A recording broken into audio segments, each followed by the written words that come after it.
That was wonderful, Trevor. Thank you. Thanks a lot. And thank you for having us in your home today. Oh, thanks for coming. My place a pleasure. Yeah. A lot of time spent out here, I bet. A lot of time. Would you like to give us the grand tour? Yeah. Over here in the corner is all my auxiliary equipment, which provides a lot of, you know, the reverbs, compression, noise gates, delays, any kind of environment you want to create. Mm-hmm.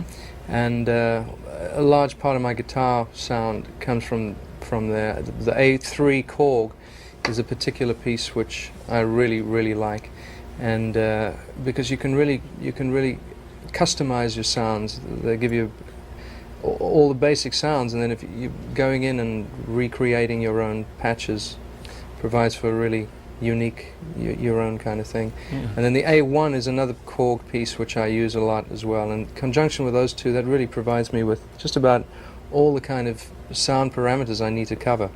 So you can just instantly plug in and get that tone instead of setting up your rig and exactly all the time to mic. It's a drag having to set up amplifiers and things. So here it's all on, all at hand. Mm-hmm. And obviously behind you is a mixing board. How many channels do you have? Actually, I'm upgrading it. I'm going to have tons of channels real soon. But I mean, this is an example of. I think it's really important to have an understanding of, for a guitarist who's starting out, to really, when he start also learning engineering, mm-hmm. get to know it, because it's a really important aspect of playing, I think, today. You know, I used to do tons of sessions, and invariably I'd walk into the control room afterwards and listen to it, and it would be really like, oh God, I thought it was much cooler than that, you know. And I realized that really you're at the mercy of the engineer. And so I really spent some time, you know, learning how to engineer, and in doing that, you learn which the best microphones are for your particular mm-hmm. style. Even as far as when at a more advanced stage, what equalizers are good for which guitars, and where you can zone in what's sweet at this frequency, what's sweet at that frequency, what are the best compressors to use, and how to manipulate them, because very often you're getting into a studio and the engineer has no sensitivity towards what you're doing, and then you're at his mercy. But if you can go there and say, I want a bit of this and a bit of that, and which mics to use, and also don't use 1,000 mics because you have phase problems. There's all kinds of things to get into. I think it's a real important area. Don't just stop the checklist to picks, guitars and strings. Yeah. When you're playing your opening piece, I noticed you were watching the screen a lot. Yeah, this is a program written by a company called DigiDesign. It's Pro Tools, and for a long time keyboard players have had sequences, mm-hmm. but guitarists have never had sequences unless you want to go and get a MIDI guitar, which, as you know, doesn't have the feel of a guitar. And that was always a problem. And I play keyboards, but I so often was frustrated because in order to play guitar, you have to stripe up a tape, and then you don't have the flexibility on tape as you do with a sequencer, where in the sequencer you can move things any way you want. You can do that with this. So for example, here's a guitar part, just a 2-bar sequence I'll play to you. The black waveform is what I'm going to play.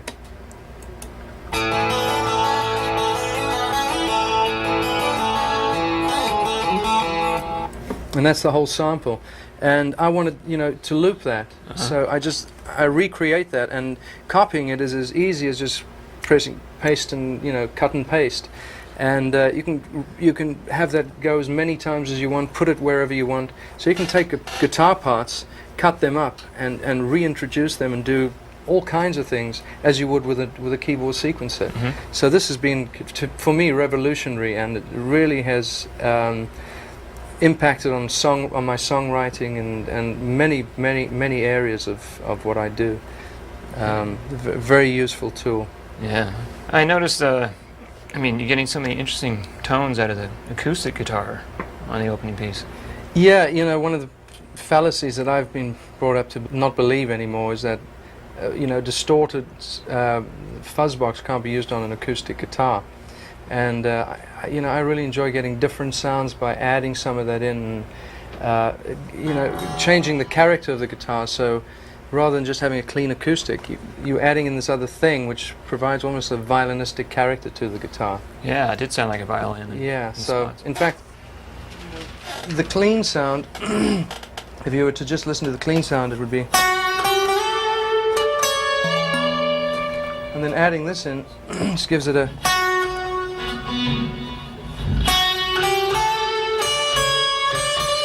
Really varying sings, degrees. sings. You know.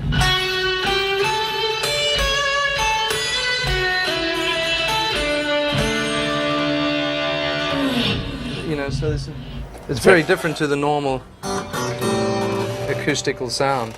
So basically, you just have the echo and the reverb, but just adding the fuzz. Just adding that, and you know, and also dimension is so important. You know, creating the right dimension to suit whatever the piece is. You know, sometimes I also find that with an electric guitar, just plugging straight in and clean with no chorusing, no nothing, just maybe a little bit of reverb, but absolutely nothing else is also one of the best hidden secrets, because everyone is so caught up in this effect and that effect, and sometimes the best effect is no effect. You know. And speaking of effects, Yes. is this on the floor? Is this your pedal board you use on stage? Yeah. In fact, let me change guitars for a second. Okay. Yeah, this one I've been using this for quite some time, and it's useful for someone with a bad memory, because what happens is sometimes in the middle of a show I'll forget what song I'm going to, and this unit is made by Bob Bradshaw on Rocktron. You can actually put the names of the songs in the unit. And so it reads out on it reads out in sequence. So, you know, the first song on the last tour was Yours Is No Disgrace. The second one I've forgotten, so I'll have a look now. Ah, Rhythm of Love. Oh, okay. And so you can actually go through, and then you have per song there's 10 settings or 5, however many you want. And it's so convenient, because the song will start, this will be the first tone, and then the second thing, and then the third thing, then.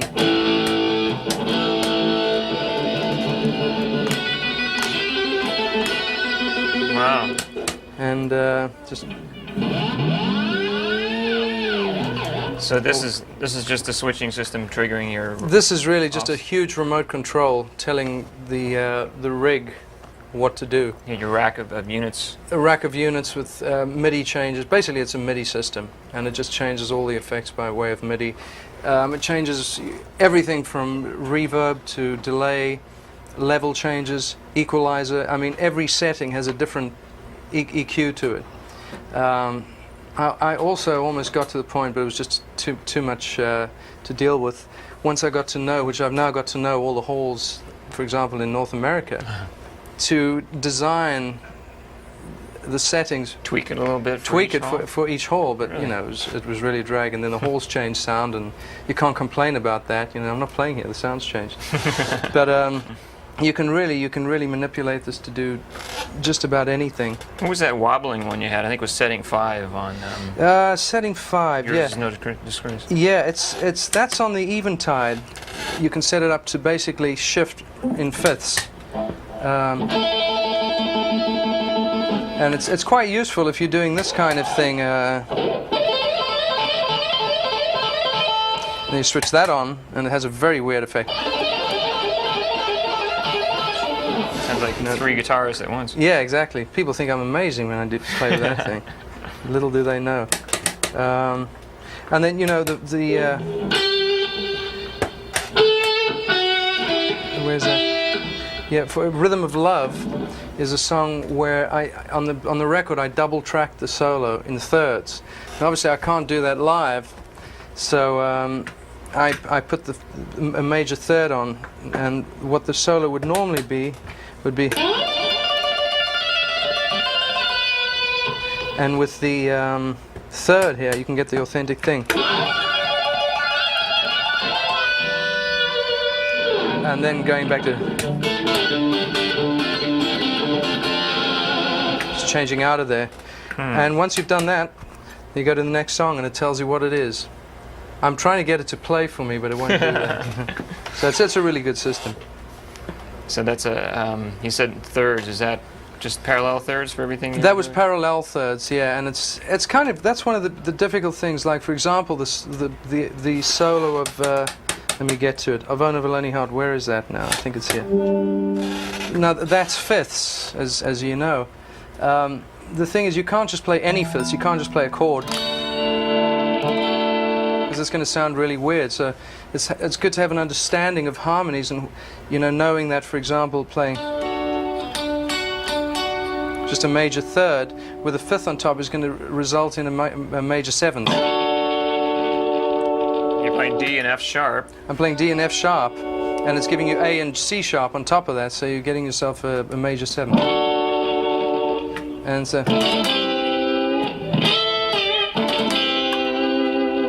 it gives us, it has a lot of applications if you just really get into the harmonics and try and remember where it's going harmonically. Then it can be a very useful tool as well. What else is there here? And then the chorusing sounds, I like to use just an old Korg chorus pedal, and then spread it in stereo with the eventide for a song like Changes.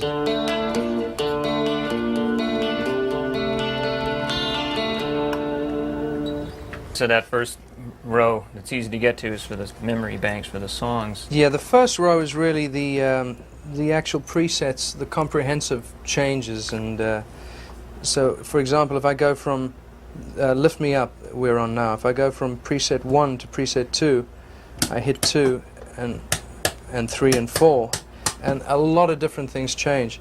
On top of that, if something happened where you were on, say, preset 2 and there's a Yamaha compressor in there, you didn't want that for some reason, you can go to the individual settings and switch them off. So you're not stuck with any sound. You can always change it and manipulate it while you're going along. So that's about how many things you have in your rack then? All those switches? There's about 16? About 16, yeah.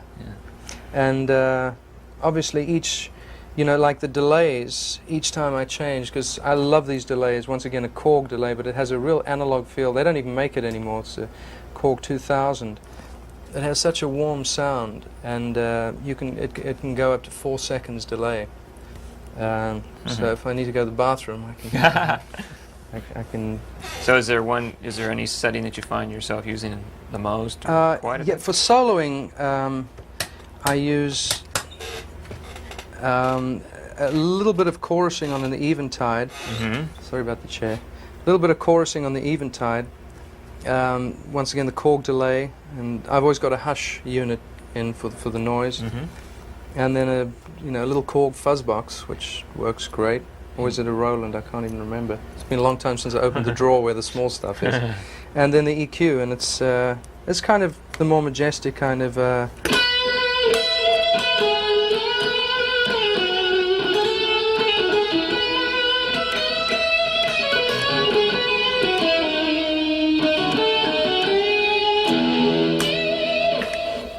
Through what amps are you using on stage now? I've been changing amps for quite. I used Marshall for years and years and years, and then I came across these Ampeg VT120s, and I fell in love with them. They're just real clean. They tube amps, and but they're real clean, and they have a real warm sound to them. And I find that they're consistent. So if one goes out, you don't have to, although I'm contradicting myself a little bit, because I've designed my sound that I don't really have to rely too much on the organic sound of the amp. In other words, how the tubes how the tubes react to being smacked really hard, and how the speakers react to that, and how the pushing of air helps or works with them.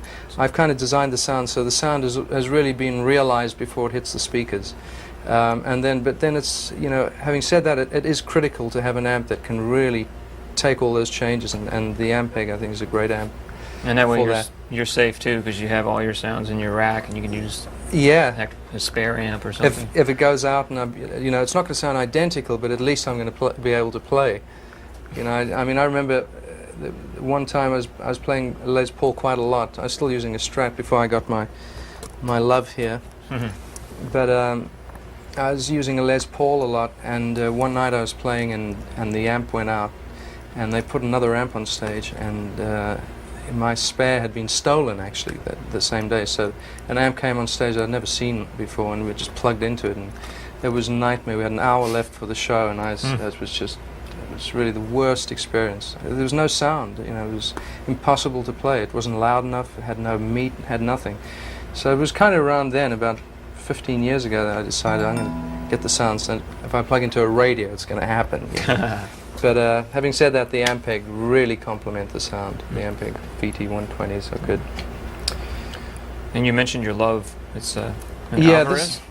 it's funny. Tom Presley from St. Louis Music, who they used to have West Tone guitars. They've changed the name since to Alvarez, and they had a model called a Pantera, and he hand built one. And I met him, and this was it. And he said to me, "Take it home and try it." And I did, and I didn't play it that much. I was still so connected to my Strat. And then I slowly started playing it more. Now I can't put it down. I mean, I think it's an incredible guitar. It's got all the warmth, and it's speed-wise and consistency-wise.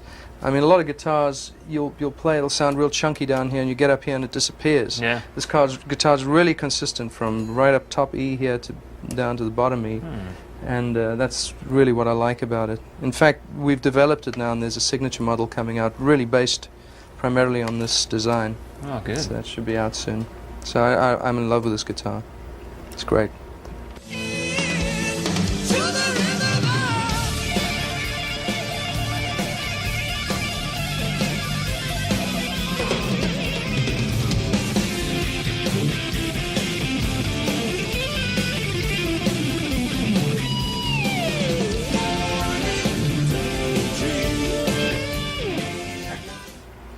Trevor, you have a really unique way of blending together major and minor ideas. For instance, in the opening number, I think the synthesizer was playing D and A, you know, just root The fifth. Yeah. and you were going back and forth from D major ideas to D minor ideas. Yeah, you know, having it just D with the fifth allows me to go from one to the other. It's real useful. I enjoy working with I tend to lean towards the harmonic minor scale. It has a real kind of lyrical, and the leading back in there.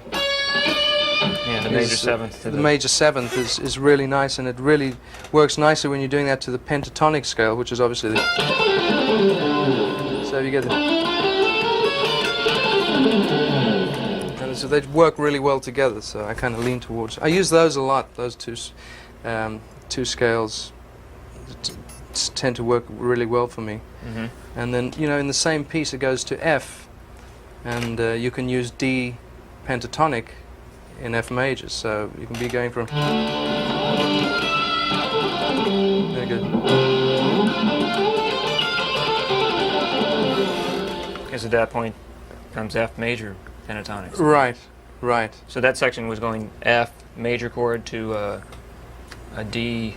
Back to D. D the fifth. Just a D the fifths, and right. I was leaning towards going from the F where you're really playing. I was playing a major on the F, and utilizing obviously D pentatonic, D minor, D pentatonic on that, and in going back to the D, I accentuated the major. So we got the on the D minor.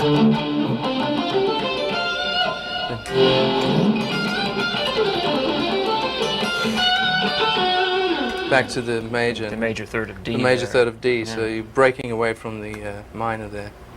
Getting back to the section where it hangs out on D a lot, you do a little idea in a minor, like use the minor third and then go to the major third. Right. It's just, could you like give an example of something like that? Well,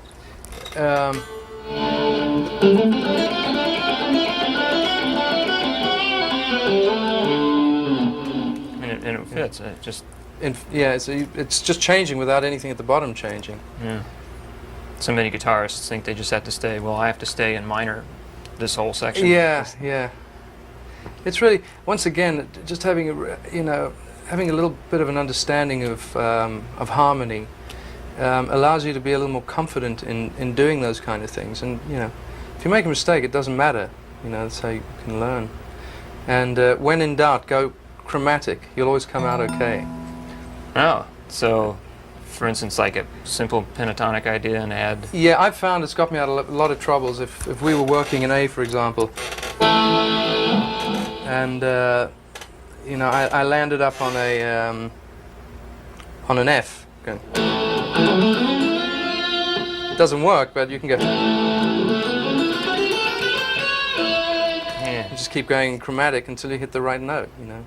So it's a very useful thing to use. Make something good out of a mistake. Exactly. Yeah. Out of it. Yeah. It's good. Chromaticism until you find the right note. Right. It's like a bridge. I look at chromatic scale like a bridge. It just leads you to the right place.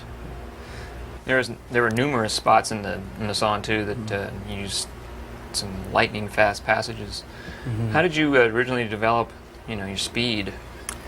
Well, just obviously playing a lot, but also as far as practicing, just normal scales. A lot of pentatonic, throws you across the neck faster than some scales that take more than 2 notes a string. Right. And also, working with a metronome, I think, is real important. Starting off real slow, get the metronome going, and even with, with pentatonic, start off and then back again. And then maybe developing it a little, throwing it. And I recommend not going to high speed until you can do it really consistently with a metronome. Yeah. Keep it slow until it's really consistent and equal and even. So if you practice perfectly your execution, you'll play. Yeah, more exactly. perfectly. Exactly. And then the right hand's real important as well. Mm-hmm. I mean, there's a tendency these days for players when they're doing a run to not use the right hand a lot, so they'll go and say, and you can hear it's not all being played, but I think it has a much nicer tone of it. If you're actually using the pick. And a lot of note. Yeah, and an exercise which if I'm just sitting down watching TV, I'll just sit and go, and then up and down. And some of it I got from drumming with the paradiddles, left, right, left, left, right, left, right, right. Yeah. I'd go. I would dub it a bit so you can get a bit.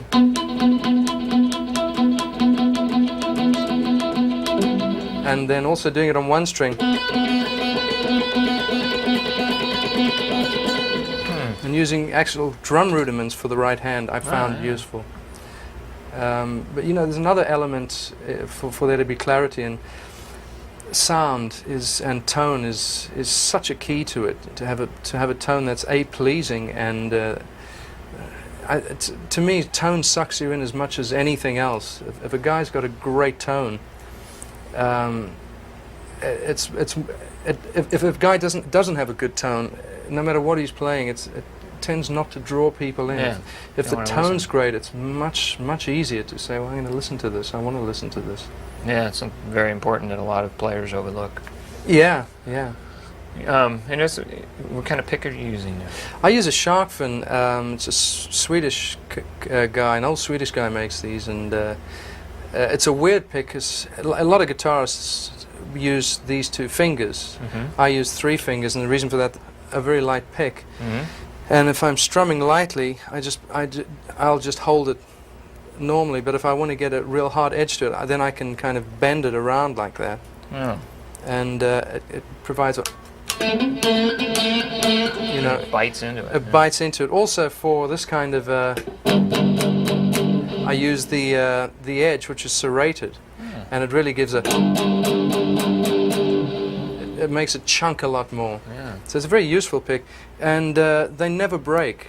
And with a lot of picks, I've found that after you've used it for a while, the feel of it doesn't it changes. The texture changes and becomes a bit rough, and this stays consistent. And I try and I lose them all the time, but I try and keep the same one as long as I can, because it gets better with age.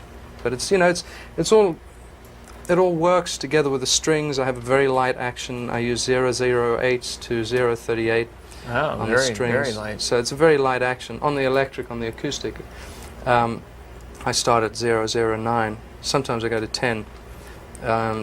if I'm in a good mood, I'll go to 10. It's a little harder to bend. But I tend to go for a pretty light action. So you're very close to the neck. Your strings are very close. Very close, very low action, and all the way up. They have them set so they're close all the way up the neck. it's close all the way up. And the only thing I had a problem years ago was, and you've got to be careful of this if you play a Fender, is if you lift the pickups too high and the strings too low, your octave has a weird kind of out of tune thing, which happens because of the magnets being so close to the string. So that's something to look out for, you know. Yeah. But I don't recommend the light action. It's really down to choice. I mean, a lot of you use heavier strings. A lot of people use heavier strings, and that's really just subjective. I use them because I've used them for a long time, and I tend to enjoy playing with lighter strings. Having such low action, is it hard to bend sometimes, or is that the reason? Yeah, the bending is easier, but there's two things that's affected if your strings are lighter, I've found, but I've lived with that compromise because I enjoy playing with them. One is your sustain is somewhat lessened because the tighter the tauter the string, the better it is for sustain. So I've had to find other ways around the sustain thing, and that's why the engineering thing becomes a very important part of it. Right. The other thing I've found is with light strings is your speed can be affected because it's like an elastic band, whereas with heavier strings you hit the string and it kind of stays there. So it can, it takes some getting used to, because if you're not used to it, it kind of can feel sloppy and a little bit inefficient as far as speed goes. But once you're used to it, you can get over that problem. So in using the lighter gauge strings, how do you compensate for sustain? Various ways. One of the primary things that helps that is compression. And once again, the whole thing of knowing something about engineering, sound engineering, knowing which threshold and the ratio and what threshold, what ratio to use on certain things. And it's just a good idea to learn a bit about compression. And then, for example, if we're playing something like putting the compressor in, it just makes it jumps out. Just makes it jump out much smoother, and that's primarily the best way that I get over the lighter strings. Yeah, I found a lot of players tend to make that jump out with distortion. I think, are making it jump out by using distortion, and it just doesn't. It muddles. Yeah. Yeah, yeah. So a little bit of knowledge of technology really helps. Yeah, absolutely. I really strongly recommend that.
Yeah, I noticed there's when you bend strings, sometimes you bend maybe a half step and then a whole step up, like in that solo, for instance. Right. Well, one of the things that I do is rather than just go up the scale, I'll bend it up and.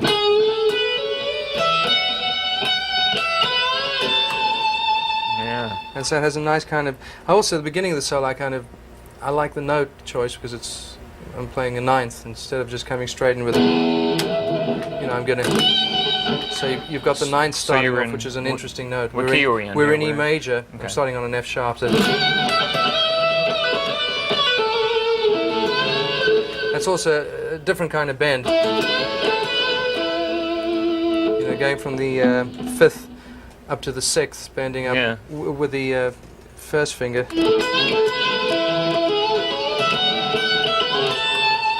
And then once again, a semitone bend. Yeah. That's not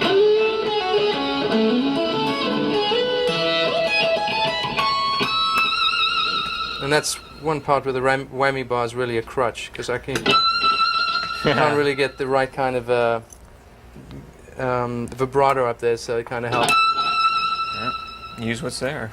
Yeah. That's good. That you instead of just playing like a solo or a scale idea, I'd like that. Where you play a note, bend to the next Bending one. to the next note, yeah. Yeah, it's a good device. Yeah, I really use that a lot. And there's some more things where you're playing like a scale and you kind of sequence it. Do you have any advice for coming up with sequencing of scales? As far as sequencing scales and things like that, I sometimes draw from piano books, piano exercises. Schmidt, Czerny comes to mind, and things like great exercises.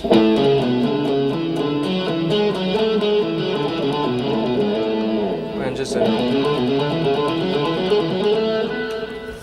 very useful in opening the hands out. And another one which you're sequencing just different sequences of the A major scale. just the A major scale, but obviously you can apply it to any scale. Any scale, right. In fact, if you use your imagination, it's also useful because in the book it might just be done in C major, but then you can really apply it to every different key and every different mode and etc. Another thing I really find useful in opening up my hands before a show is just running up and down with the whole tone scale. So if we were to start in G. And you can see where the an A scale, if you're just in the first position here, whereas with a whole tone, your hand's really stretched out kind of nicely. It's also a pleasant sounding scale. It's really, you're going up like that with.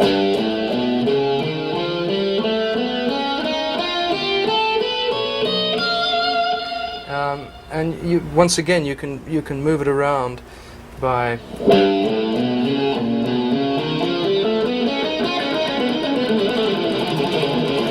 Doing it as adding chromaticism to that whole tone scale? Well, no, it's running whole tone the whole way, all the way through. It's just sequencing it, right? Okay. So I found that a very useful one to use. It really opens the hands out.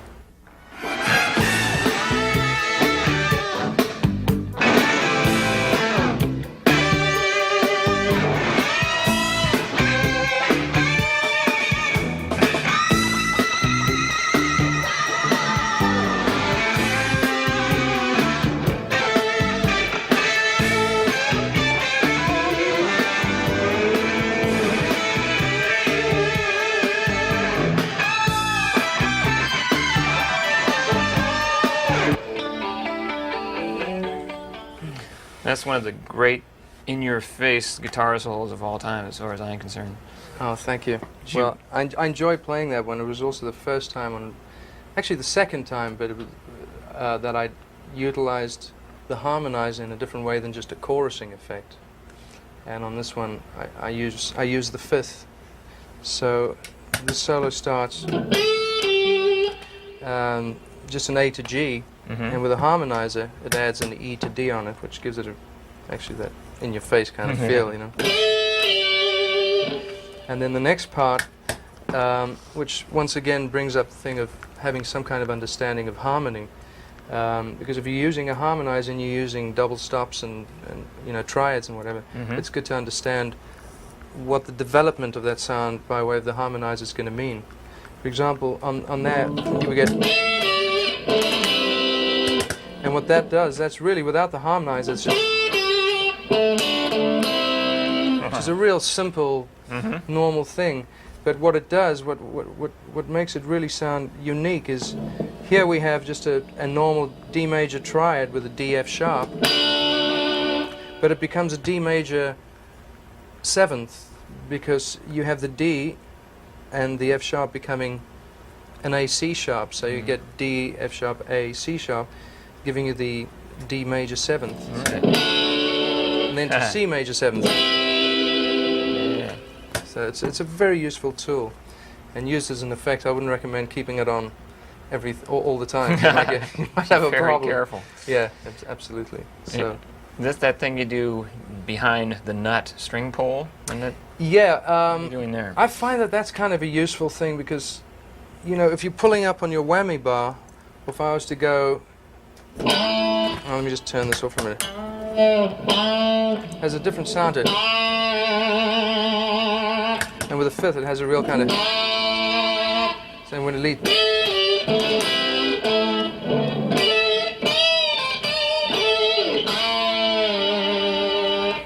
So it's a really kind of I use So you're it actually playing what? playing a G string and just hitting up That's on. it, huh? Yeah. And it has, there's some really useful applications as well. For example, if you're playing whoops, wrong string. So you're getting the, Right. just by, Just isolating that one string. exactly. So it's a very useful thing. But some guitars you can't do it with because you've got the clamped down nut. Right, you bet. So I kind of use that just with this guitar because I don't use a tremolo on this one. So that solo is basically mainly A minor pentatonics, right? Basically A minor pentatonic with a fifth on top of it. Yeah, And, that really just puts it over the edge. Yeah, and once again, on the sound engineering side, just panned wildly from left and right. And as it's being panned, the reverb's doing this, so you've got this left to right thing, plus a reverb giving you the back and forward thing. Wow. So it kind of goes a bit crazy and, you know, provides for a pretty shocking kind of introduction into the song. And then you end it with a speedy thing and a Right. speedy little lick on top. Where are we here now? Yeah, once again, just really basically the pentatonic with a couple of things thrown in. And with the fifth on top, it kind of changes the character of the whole thing. Yeah.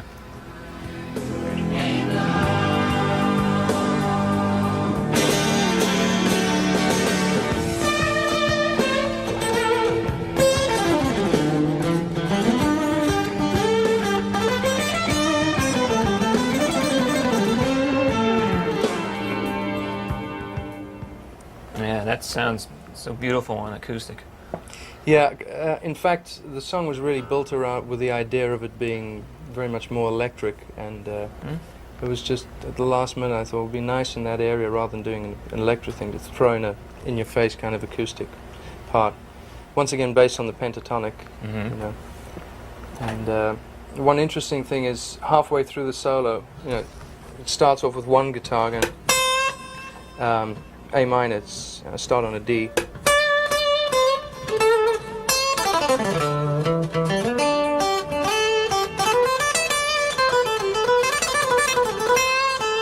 And as it gets into this part, I add this as well. And down here as well. And an overdub guitar, you mean? Yeah. And I like overdubs to, you know, I think it's very effective to bring in subtle little things here and there to enhance, not take over, but just enhance. So Yeah. bringing that in there really kind of brought the end of the solo out a little more. Notice there's another neat little thing you do with a open string type lick. I think you fret one note and then play it open. Yeah, it's also sometimes a way of getting out of a problem. For example, on the last Yes tour, there was a thing Rick Wakeman did from an album he did, The Six Wives of Henry VIII, and we were talking about it, and he said, "Oh, you should join me on that. Play it with me." And it was a pretty tricky kind of thing. And I said, "Oh, yeah." And then, until I started trying to work it out on guitar, I could play it on piano, but it's a very different, not under the fingers. So I worked a way of doing it with the open strings, which was a. So, you know, that's using just the open string like that. There's also other variations which, you know, playing again on G. There was a riff which is going to be on the next album.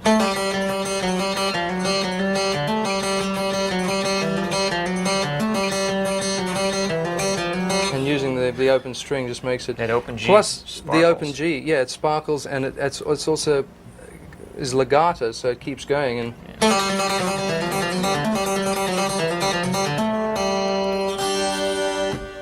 kind of keeps the thing going, and just doing it like wouldn't have the same effect. So that's a very useful tool to utilize the open strings wherever possible. Yeah. Trevor, you're so much more than just a fine guitar player. You're a singer, songwriter, producer. Can you let us in a little bit on the Trevor Rabin songwriting process?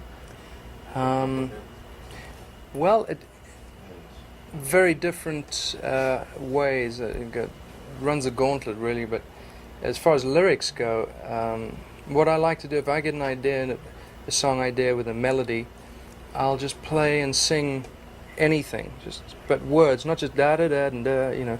I will sing actual words, but whatever comes into my mind, and then I'll listen back to the tape and create the lyric based on what parts of that silliness works, just as the sound-wise, the way the words sound, the way they roll and everything. I'll base how I write the lyrics on that, and sometimes some of those lines, there'll be good lines, and I'll say, oh, that's a good line, and I'll keep that one and then work around it. And the reason I like to do that is it keeps the flow going, because if I have to stop and write lyrics and I'm having a problem with the next line, it's very difficult to just keep the thing flowing. And I found that was always a kind of part of the songwriting process that slowed me down. I love doing it. I love writing lyrics, but it slowed me down. And when I started doing it this way, it's just so much faster. And I think gives the song and the lyrics, it's far more tied musically. The lyrics have a musical content, text in them, rather than just forcing these words on a melody. Yeah. Rather than just a poem set to music or. Exactly.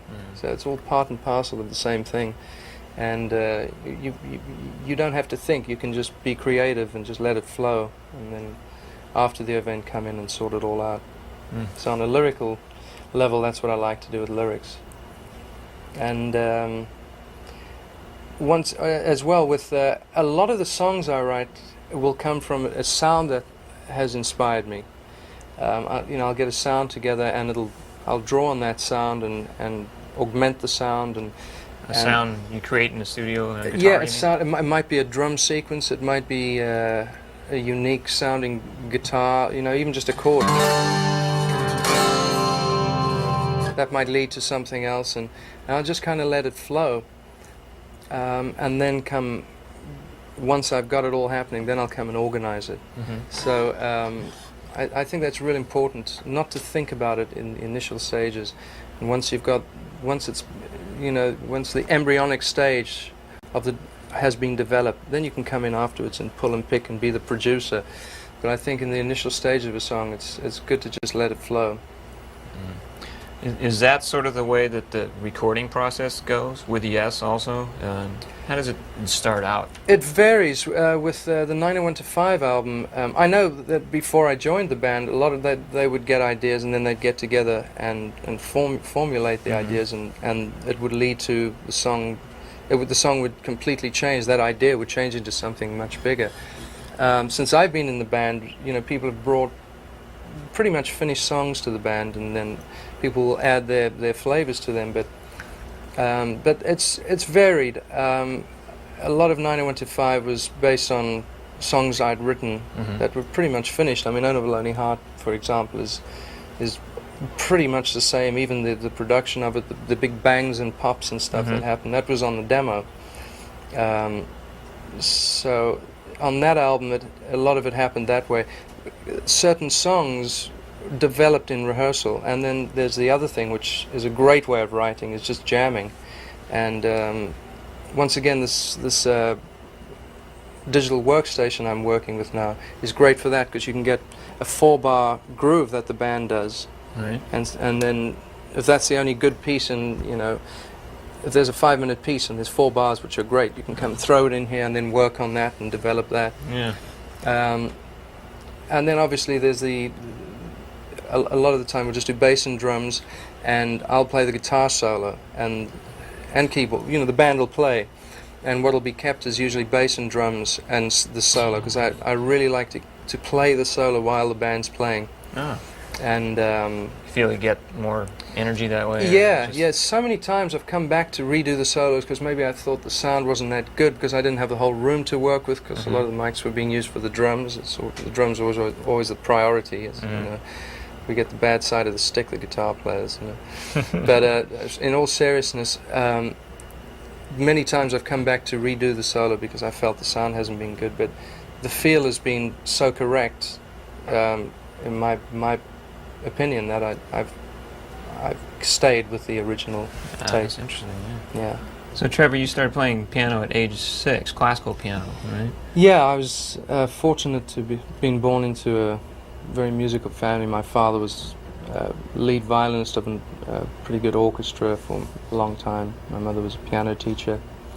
And funnily enough, the guitar is the only instrument I play that I haven't had a lesson on. And I really taught myself the guitar from the piano, and I think it's been very useful because in arranging some of the songs, I really look at the guitar a little differently, maybe than some people who've been brought up just playing the guitar. Right. And you know, I've studied orchestration and all that stuff.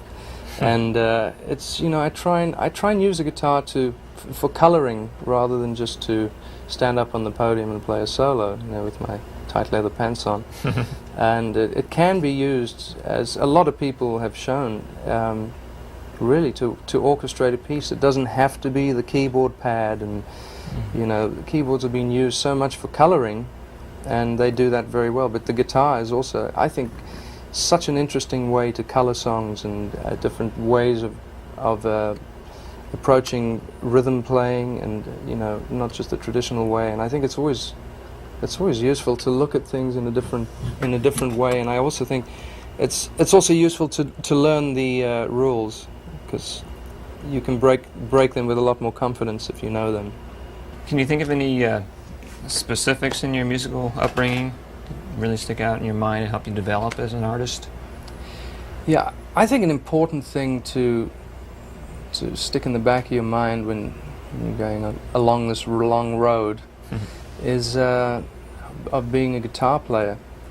There's some great schools to go and learn the craft, and books, and I think that the most important thing is to keep in mind that you should really try and develop your own unique style. I think that's really the key. There are a lot of guitarists out there who are technically not good players at all, but they have a unique style, and you know, they've been very, very respected for that.